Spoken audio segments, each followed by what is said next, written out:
एक गांव के किनारे पर एक घना जंगल था जिसका नाम भूतिया जंगल था।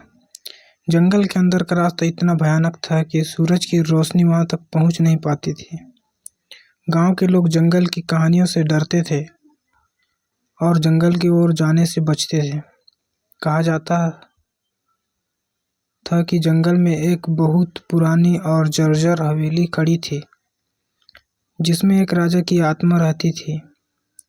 और राजा अपनी मौत से कुछ ही दिन पहले आशीर्वाद प्राप्त करने के लिए वह उस हवेली में गया था, लेकिन वह वापस नहीं लौटा और उसकी आत्मा वहीं कैद हो गई।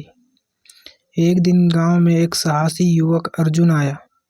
उसने गांव वालों से जंगल के बारे में सुना और उसने ठान लिया कि वह रहस्य के पर्दाफाश करेगा। अर्जुन ने कुछ साहसी दोस्तों को इकट्ठा किया और उन सभी के साथ मिलकर जंगल में प्रवेश किया।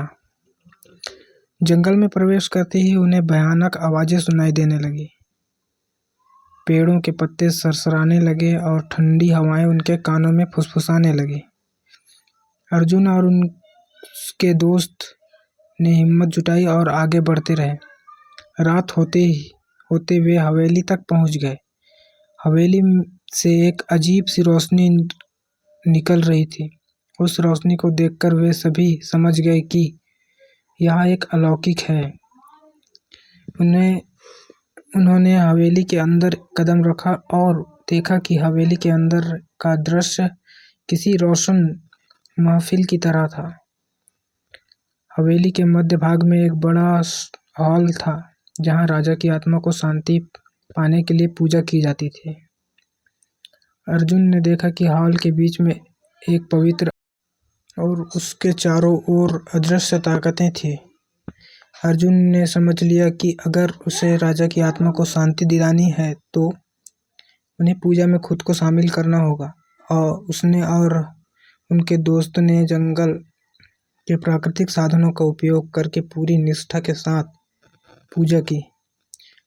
पूजा पूरी होने पर राजा की आत्मा प्रकट हुई और उसने अर्जुन और उनके दोस्तों को आशीर्वाद दिया।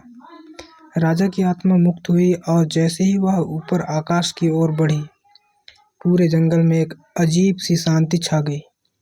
गांव वाले जब ये दृश्य देखने के लिए जंगल की ओर दौड़े तो वे हैरान रह गए। उन्होंने देखा कि जंगल का अंधेरा नर्म हो गया था और पत्तियों की सरसराहट मानो किसी सुखद संगीत में बदल गई थी।